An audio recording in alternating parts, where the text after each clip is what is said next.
এদিকে জানা যাচ্ছে ফের তৃণমূলপন্থী বিএলওরা বিক্ষোভ দেখাচ্ছেন। গত কয়েক সপ্তাহ লাগাতার তারা বিক্ষোভ দেখিয়েছেন। আবারও কথা বলবো, আমাদের প্রতিনিধি রুমা পাল আমাদের সঙ্গে রয়েছেন। রুমা, এবারের বিক্ষোভের পিছনে কারণ কি? দেখো, মালদায় বিএলও মৃত্যুর ঘটনাকে কেন্দ্র করে কিন্তু বিএলও অধিকার রক্ষা কমিটি এখানে একদম দেখতে পাচ্ছি সিও দপ্তরের সামনে কিন্তু আমরা দেখতে পাচ্ছি যে তারা বিক্ষোভ দেখাচ্ছেন। এবং সবথেকে বড় প্রশ্ন যে এই মৃত্যু হচ্ছে এবং এসআইআর এর চাপেই যে এই মৃত্যুর ঘটনা ঘটছে, সেই কারণে কিন্তু এখানে দেখা যাচ্ছে যে বিএলও অধিকার রক্ষা কমিটি যারা এখানে কিন্তু মঞ্চ একদম মঞ্চে রয়েছেন, সেই মঞ্চ থেকে কিন্তু তারা এখানে সিও দপ্তর অভিযান করেছেন এবং সিও দপ্তরের সামনে দেখা যাচ্ছে তাদের এই বিক্ষোভ দেখা যাচ্ছে। এবং তাদের বক্তব্য, যেভাবে এসআইআর এর চাপে একের পর এক বিএলওদের মৃত্যুর ঘটনা ঘটেছে, আত্মহত্যার ঘটনা ঘটেছে, সেক্ষেত্রে কিন্তু কমিশন কোনো ব্যবস্থা বা তাদের দিক দিয়ে কোনো তারা ব্যবস্থা নেয়নি। কিন্তু অন্যদিকে কমিশনের বক্তব্য, এতদিন পর্যন্ত যে বিএলওদের যে মৃত্যুর ঘটনা বা আত্মহত্যার ঘটনা সামনে এসেছে, সেক্ষেত্রে কিন্তু কোনো রিপোর্টই কিন্তু কমিশনে জমা পড়েনি। সবথেকে বড় প্রশ্ন যে তাদের মৃত্যু যে এসআইআর এর কারণে হয়েছে, সেই বিষয়টা, সেই বলা যেতে পারে প্রমাণস্বরূপ কিন্তু এখনো পর্যন্ত কমিশনে জমা পড়েনি।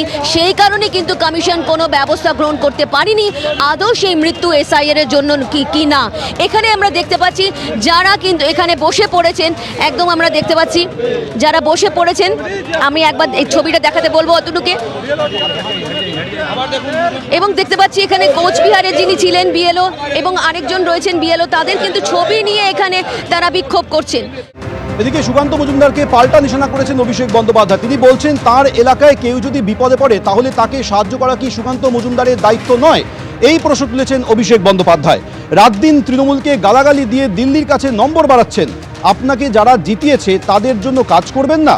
11 বছর ধরে কেন্দ্রে বিজেপি সরকার কত টাকা এনেছেন কেন্দ্রের থেকে? একটা খালি ট্রেনে স্টপেজ করে দিয়েছে।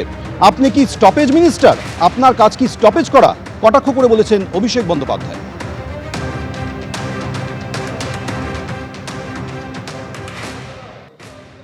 যদি বাংলা বিরোধী না হয়, আগে তো সুকান্ত মজুমদারকে শোকজ করা উচিত। যে বিনা কারণে এই দুজনকে 7 মাস ফেরাবে কে? সুকান্ত মজুমদার ফেরাবে? বিজেপি ফেরাবে? কোনো দোষ করলো কেউ আইনের পথে চলবে, কারোর কিছু বলার নেই। দোষটা কি? আমি বাংলায় কথা বলি, এরা বাংলায় কথা বললে যদি 7 মাস জেলে থাকলে সুকান্ত মজুমদার কেন থাকবে না? কেন থাকবে না? আপনারা দিল্লি গেলে হিন্দিতে কথা বলেন, এখানে কিসে কথা বলেন? সুকান্ত মজুমদার এলাকার পরিযায়ী শ্রমিকরা যখন বিপদে পড়ছেন তখন কেন্দ্রীয় প্রতিমন্ত্রী তাদের কেন সাহায্য করছেন না? এই সাহায্য করাটা কি তার দায়িত্বের মধ্যে পড়ে না? এই প্রশ্ন আজ তুলেছেন অভিষেক বন্দ্যোপাধ্যায়। যে পরিযায়ী শ্রমিকরা বিপদে পড়েছিলেন ভিন রাজ্যে গিয়ে, তাদের সঙ্গে আজ কথা বলেছেন। রাজ্য প্রশাসন তাদের পাশে রয়েছে বলে আশ্বাস দিয়েছেন। আর সেই সঙ্গে সুকান্ত মজুমদারের উদ্দেশ্যে কটাক্ষ করে অভিষেক বন্দ্যোপাধ্যায়ের প্রশ্ন, সুকান্ত মজুমদারের কি দায়িত্ব নয় তার এলাকায় কেউ বিপদে পড়লে সাহায্য করা?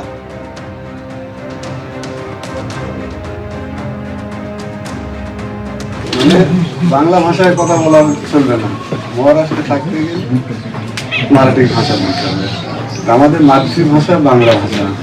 বাংলা ভাষা আমরা বলবো না। বাংলা ভাষা ভারতবর্ষে 12 কোটি মানুষ বাংলায় কথা বলে। আচ্ছা আচ্ছা আচ্ছা, আপনারা চেষ্টা করেছেন কিন্তু হলো না। না, সুকান্তদার কাছে আমিও তো ভারতীয় জনতা পার্টির আপনার শক্তিকান্ত দেব প্রমুখের দায়িত্বে ওনাকে নিয়ে গেছি। তারপরে আমি 3বার গেছি এবং আমাদের যে জেলা সভাপতি শরৎ চৌধুরী, তার সঙ্গেও আমি বারবার কথা বলেছি। কিন্তু ওই খালি দেখছি, চেষ্টা করছি। তারপরে একবার ফোন করে কথা বলার তো একটা দায়িত্ব রয়েছে। তারপরে 3 মাস 9 দিন পর আমি তখন আপনাদের মানে তৃণমূলের পক্ষে যারা এই সমস্ত কাজগুলো করি, সেই সুবাদে ওকে আমি খুব চেষ্টা করেছি। অনেক ধন্যবাদ। আমি জানতাম না বাংলায় কথা বলে জোর জবরদস্তি কোনো কথা না শুনে, কোনো ডকুমেন্ট না দেখে, ওর কাছে আধার কার্ডের কপি, ভোটার আইডি কার্ডের কপি বলতে সব ছিল, ওরা সব দেখিয়েছে। তৃণমূল কংগ্রেসের যারা নেতৃত্ব, তার সঙ্গে যোগাযোগ করলাম, করে তারা তো যথেষ্টই করেছে। তার জন্য আপনাদেরকে সকল পার্টি পলিটিক্স এগুলো পরে হবে, আগে তো আমাদের একটা নিজস্ব দায়িত্ব দায়বদ্ধতা রয়েছে। এতে কার স্বার্থ সিদ্ধি হচ্ছে আমার জানা নেই। ওই যতটুকু বাংলার মানুষকে আমি অন্তত চিনি, মানুষের চোখের জল কোনোদিন বৃথা যায় না। অভিশাপ তো লাগবেই, আজ নয় কাল। কোনো রকম অসুবিধা হলে আমি তখন যোগাযোগে থাকবো, চিন্তার কিছু নেই। বাড়িতে কি খেয়েছো? খাওয়া দাওয়া কি করেছো? মসুরের ডাল আর আলু ভাজি করছি। আমার ডাল ভালো লাগে খুব খাই। মসুরের ডাল, আলু ভাজা আর ভাত। আর ভাত। তো আপনি কি খেয়েছেন? এতদিন পরে এসে তৃপ্তি করে খাওয়া হয়েছে? মাছের তিনটা খেয়েছে। আমি আবার করছিলাম যে অত কিসের খিদে লাগছে তোরা। এতদিন পরে এসছে তো, ওখানে এত কষ্ট পেয়েছে। মানুষকে কোনোদিন ভালোবেসে পাশে টানতে, কাছে টানতে পেরেছেন? সুকান্ত মজুমদার আপনাদের বলেছে প্রাক্তন বুথ সভাপতি, তার মানে তার কোনো দায়িত্ব নেই? তার মানে তো তাই।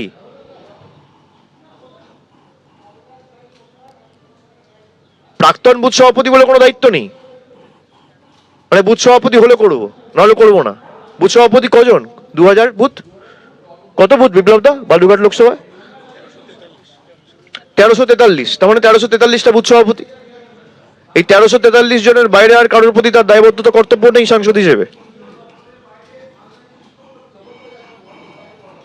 এই অহংকারের কারণেই উনি প্রাক্তন হবেন। যাকে প্রাক্তন বুথ সভাপতি বলছে, আপনি তাকে জিজ্ঞেস করবেন যে কি করেছে, এর দোষটা কি?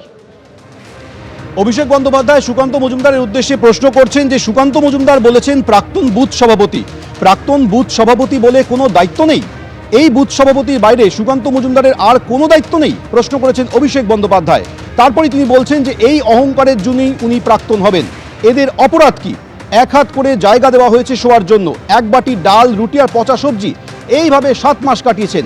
এই মানুষগুলোর পাশে কেন সুকান্ত মজুমদার দাঁড়াবেন না, কেন তাদের সাহায্য করবেন না, এই প্রশ্ন তুলেছেন আজ অভিষেক বন্দ্যোপাধ্যায়। দক্ষিণ দিনাজপুরের তপনে গিয়ে পরিযায়ী শ্রমিকরা যারা ভিন রাজ্যে গিয়ে বিপদে পড়েছিলেন, তাদের পাশে থাকবে প্রশাসন, একই সঙ্গে আশ্বাস দেওয়ার পর সুকান্ত মজুমদারকে আক্রমণ করে আজ এই সমস্ত প্রশ্ন তুলেছেন অভিষেক বন্দ্যোপাধ্যায়।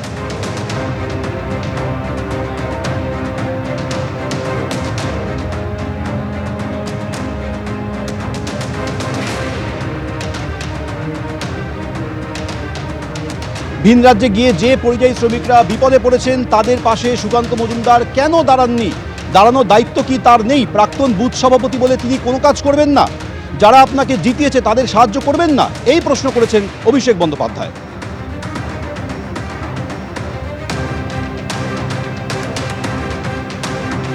এবিপি আনন্দ, এগিয়ে থাকে, এগিয়ে রাখে।